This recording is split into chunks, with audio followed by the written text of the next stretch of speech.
Mas a gente já passou de 1 hora. Então, eu vou pedir as suas indicações de filme e livro e dizer que eu vou te chamar outras vezes aqui por 20 minutos, tá bom? Ó, você sabe que, assim, eu não falei tanto de reality show, porque eu não estudo reality show faz 10 anos, né?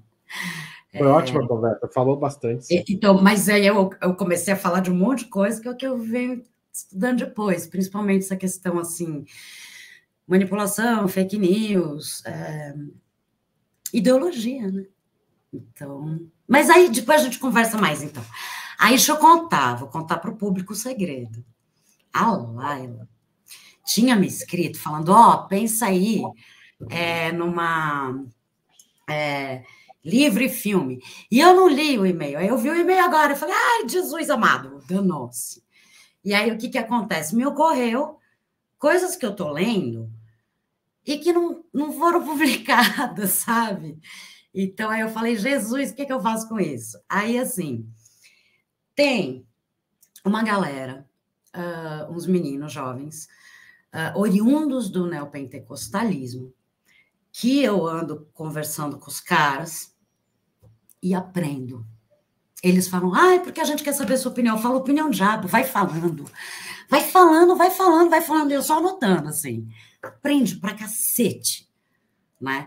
Com os caras. E a gente tá aí numa conversa, porque eles têm textos e tal, para de repente virar um livro, né?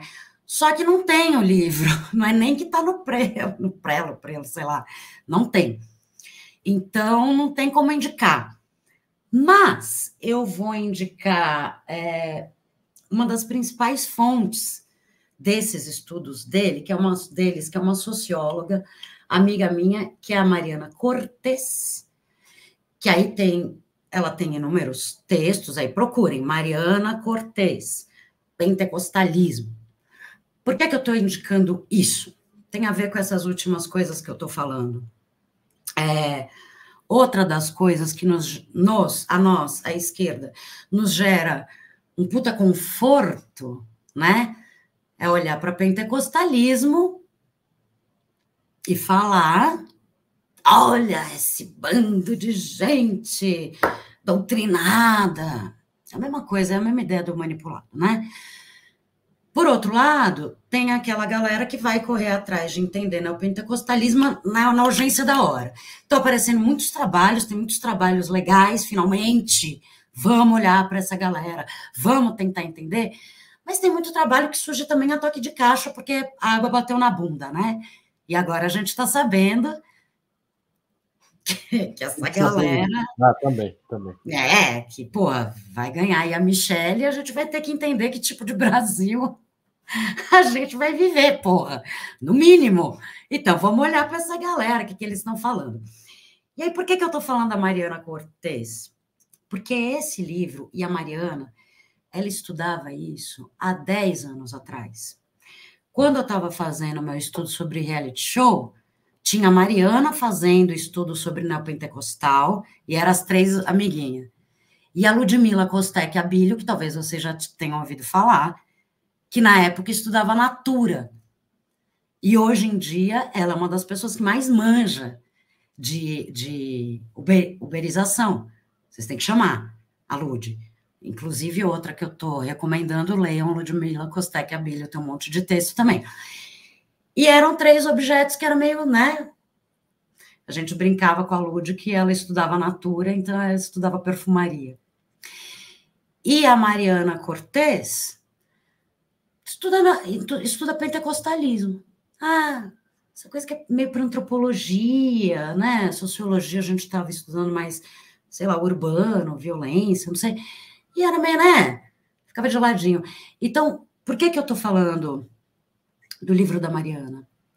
Há 10 anos atrás, a pessoa estava de olho naquele fenômeno que hoje é crucial.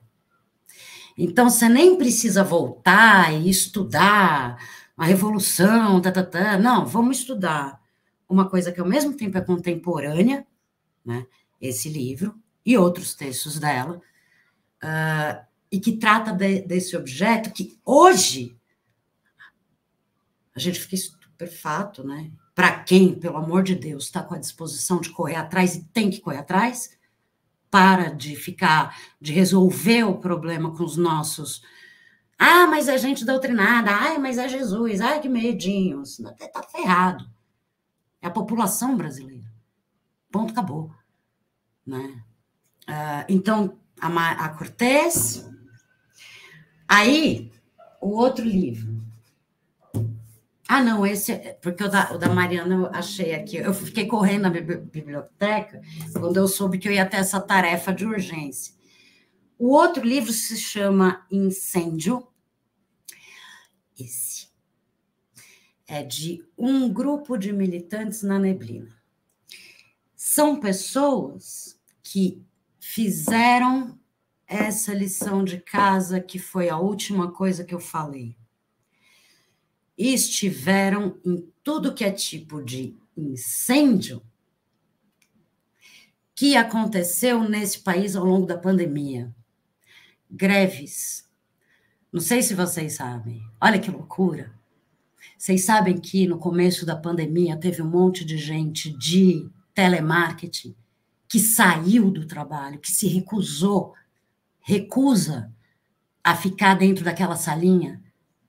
Vocês sabiam que teve greve de trabalhador da Livraria Cultura?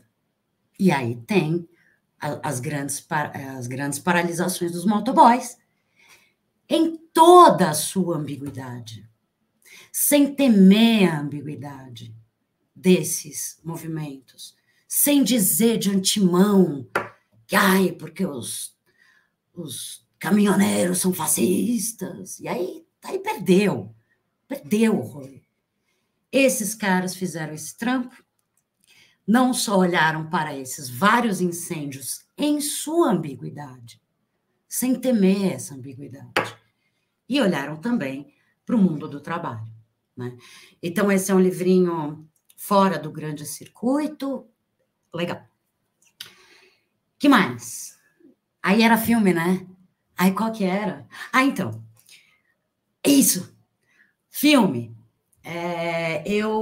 Outra coisa que eu li agora foi para a qualificação, de uma qualificação extraordinária, do menino da Letras, o João, que está estudando, ele é do cinema, né? E aí ele pegou o Bacurau e o Mato Seco em Chamas para estudar. E aí eu lembrei, ele estuda filmes do Kleber Mendonça e os filmes do Adirley Queiroz.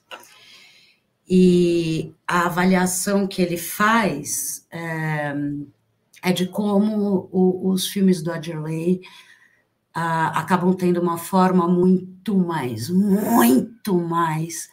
potente do que aquele filme que virou o nosso amuleto, o Bacurau, né?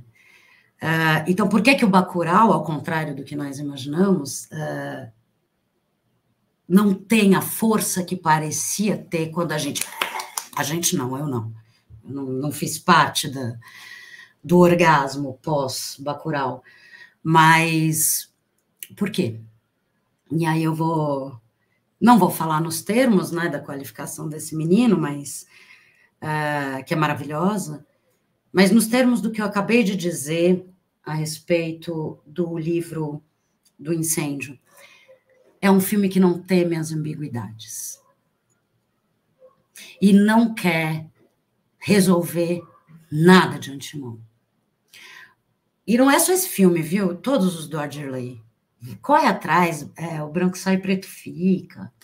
Eu acho o Adirley o cara do cinema nacional contemporâneo. E tem uma puta experimentação formal e tal, que aí o João descreve e tal, mas tem principalmente uma forma que não teme essa porra desse Brasil novo, do qual nós, progressistas, sabe, seja lá o que a gente vai se chamar agora, não fazemos a menor ideia. Tememos E é isso, ao contrário, o Bacurau, a gente saía super satisfeito conosco mesmos, né? Ai, estamos no lugar certo, ai, como a gente é bom, ai, como a gente é divo, né? Viva ele, viva nós, ai, como é bonito, né? Ai, que... e os filmes do Adirley, você sai sonso. Mato Seco em Chamas. O que significa que é uma forma que permite o choque e que talvez permita que a gente saia desse lugar do ai, como somos bons contra os maus, blá, blá, blá. Então, acho que assim, o fato da gente sair do Mato Seco em Chamas com a sensação de cacete, acho que eu não entendi nada, ou com um certo mal-estar, não cabe nas nossas categorias. Isso é bom. Então é isso. Que filme e que livro você sugeriria à nossa audiência? Bem, de livro, eu sugiro um livro muito interessante, mas eu ajudei a, vamos dizer, de alguma forma, o lançamento, junto com o Jorge Abud, escrevi o pós-fácil do livro. Ele chama Estado Dual, é escrito pelo Ernst Frankl, que foi um importante jurista alemão, que era originalmente um jurista e advogado ligado aos sindicatos e ao direito trabalhista. Ele era um social-democrata que dialogava com o marxismo, né? Mas ele acabou exercendo um papel que a história foi levando ele absolutamente fundamental, de defender presos políticos, sejam partisãs, sejam judeus, etc., tal, na ascensão do nazismo. Ele, como tinha sido um lutador na Primeira Guerra Mundial, foi daqueles judeus que foi mais preservados no primeiro momento. Depois, em 1938, tiraram tudo, mas permitiram que ele continuasse com a licença de advogado depois de 1933. Ele ficou advogando até 1938, aí caçaram tudo dos judeus, né? Mas isso possibilitou a ele ter uma leitura de como que a ditadura funciona estruturalmente, que eu acho absolutamente invulgar. Você tem muitos trabalhos importantes sobre fascismo, estou com alguns aqui que eu andei selecionando, de autores vários, importantíssimos e tal, mas eu não vi nenhum trabalho no plano instrumental, na teoria do direito e na teoria do Estado, como é que funciona uma ditadura. Então, é muito interessante para a gente estudar como é que funcionava essas ditaduras no século XX. E a partir daí, é o que eu, Jorge Abud e outras pessoas estamos fazendo, tentar entender como mudou esse modelo, como esse modelo já não é mais usado. Bom, e tentar entender o que dele continua e o que dele foi superado. Mas esse é um trabalho posterior. O primeiro trabalho é entender estruturalmente o que eram essas ditaduras, né? Porque não é simples. Como tudo na vida, a simplificação, no fundo, falseia, né? Quer dizer, não é simples você falar, não, a ditadura era estados de polícia, estados de exceção. Não, não é verdade. Elas não eram só isso, né? Elas tinham uma estrutura de estado de exceção que convivia com o estado normativo, com intenção com o outro. Então, eu não vou aqui adiantar o livro, senão perde a graça, mas é interessante. Parece muito interessante mesmo. E aí eu indicaria uma série, tem até um pouco a ver, né? Porque esse Estado Dual é feito, o objeto de análise dele é o Estado nazista. E é uma série sobre nazismo, que eu indiquei para vocês aí, que está passando na Netflix. Eu tenho uma divergência ou outra com algum conteúdo que eu vi ali, mas gostei. Achei bem interessante Hitler e o nazismo, né? Começo, meio e fim. Eu acho bem interessante. Sugiro a quem quiser assistir. E claro, como a gente sempre pergunta aqui para o nosso convidado, queria pedir aqui, você tem algum livro que você gostaria de sugerir aos nossos espectadores? Eu sugeri que que a nossa galera leia. Todo mundo sabe, eu sou muito fã dela, da Annie Ernaux. Annie Ernaux é uma autora francesa, tem 82 anos, ganhou o Nobel há uns 2 anos, não que isso signifique muita coisa, porque muitas autoras extraordinárias não ganharam, mas Annie Ernaux tem uma escrita única, né, que é um processo autobiográfico, ficcional, muito quase etnográfico, sociológico, então é uma escrita muito diferente, ela é única. E ela tem um livro que chama-se O Acontecimento, que é um livro no qual essa Annie Ernaux, maravilhosa, e O Acontecimento é um livro no qual ela relata a sua experiência de interrupção da gestação numa França em que o aborto ainda não era legalizado. Né? Muitos dizem que esse livro é um marco no processo de consolidação da legalização do aborto na França, justamente pelo grau de complexidade que ela coloca na sua narrativa. Eu sei que existe também um filme sobre esse livro, mas eu não assisti o filme e não vou recomendar um filme que eu não vi. Mas quem gosta mais de cinema do que de literatura pode conhecer a obra de Annie Ernaux a partir desse longa-metragem. Perfeito, Fábio. Se deixasse por nós aqui, o pessoal do nosso espectador, ficar conversando mais tempo, mas tem que liberar o Fábio também. Fábio, a gente fechar, queria te agradecer mais uma vez a sua participação, e a gente sempre fala da questão das indicações. Sei que você tem uma para indicar para a gente também, de indicação, mas uma leitura que você tenha gostado e pensou sobre ela. Fique à vontade, por favor, Fábio. Acho que agora, pelo papo aqui, acho que eu posso indicar. Eu posso indicar algumas coisas que eu pesquisei, né? Por exemplo, essa noção... Alguém perguntou sobre a questão do eu divino e tal. Eu falei sobre a questão da metáfora, né? A divindade como metáfora. Quem quiser se aprofundar nisso, né? Pode ler o livro O Herói de Rosto Africano, Mitos da África, que o autor é Clyde Ford, Clyde W. Ford. É um livro que eu achei por acaso, quando eu trabalhava de livreiro, sei lá, mais de 10 anos atrás, eu achei por acaso ali na seção de antropologia e tal. Eu me apaixonei pelo livro. O livro foi um divisor de águas para mim no entendimento da questão da ficção. Esse livro mesmo, né? O Herói com Rosto Africano, assim, mudou, né? É um livro bem bacana mesmo, né? Ele fala sobre a jornada do herói, mas do ponto de vista africano, do ponto de vista da África, né? Esse é um livro. Outro livro também, sobre essa questão do eu divino também, né, foi O Duplo e a Metamorfose, da Monique Algras, que é um livro antigo, um livro dos anos 70, né, O Duplo e a Metamorfose, né, que ela foi um livro bem bacana para eu entender a questão do outro eu, né, o eu divindade, né, o eu, né, o orixá, né, que a gente entra em transe, que a gente incorpora, né, como é que a pessoa se metamorfoseia, né? E também fala um pouco, né, das questões histórica dos terreiros desse livro mesmo, né? A questão dos terreiros da época dos anos 70, né? Enfim. Que mais? Eu pesquisei muito, eu bebi muito do Mitologia dos Orixás, né, do Reginaldo Prandi, né, para pesquisar a questão dos mitos, né, dos itãs, né? Muita coisa a gente aprende no terreiro, né? Mas tem ali 301 itãs, né? Que fala bastante ali sobre... Não falam todos os itãs, todas as histórias possíveis, né? Dos orixás, por exemplo. A reclamação que eu tenho é que a história de Oxóssi ali tem pouquíssima, tem muito pouco. Né? Mas tem bastante sobre outros orixás, né? É um livro que me ajuda bastante, né? Na hora de... histórias que eu faço eu pego muito dos itãs, me inspiro muito nos itãs, né, nos mitos dos orixás para poder escrever as histórias, né. Sobre jogos, vamos falar um pouco de jogos, né. É um jogo que quem quiser saber, o jogo que eu me inspirei para fazer o Sobre dos Deuses, se chama Trials of Mana, que é da Square Enix. É um jogo velho de Super Nintendo, né, dos anos 90, mas que teve remake, né, em 2020 para PlayStation 4, né? Esse jogo aí, né, bonitinho e tal. Né? Uhum. E, sei lá, animes, né? Atualmente eu tenho estado hiper focado em animes, né? Um anime que eu indico, né, um anime de fantasia, né, com uma protagonista elfa, né, uma elfa antiga, né, que lida com questões de humanidade, questão de perda, que como ela é uma elfa, ela vive há milhares de anos e vê todos os amigos morrendo, né? Então, né, é um anime muito sensível, né, muito bonito, né, que fala de uma forma muito natural sobre as questões de perda, de humanidade, né?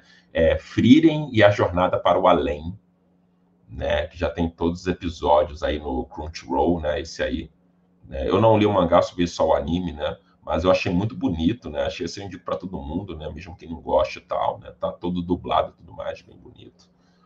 Acho que seria isso, né? Poder indicar outras coisas, mas isso que me veio à cabeça agora, acho que seria isso. Tá perfeito, Fábio. Queria te agradecer mais uma vez sua presença aqui no 20 Minutos. Foi uma conversa muito boa, muito gostoso de fazer. Muito obrigada, Fábio, pela sua participação. O livro do Fábio sobre os deuses está aí à venda pela editora Intrínseca, então adquira o livro. Mais uma vez, Fábio, muito obrigada.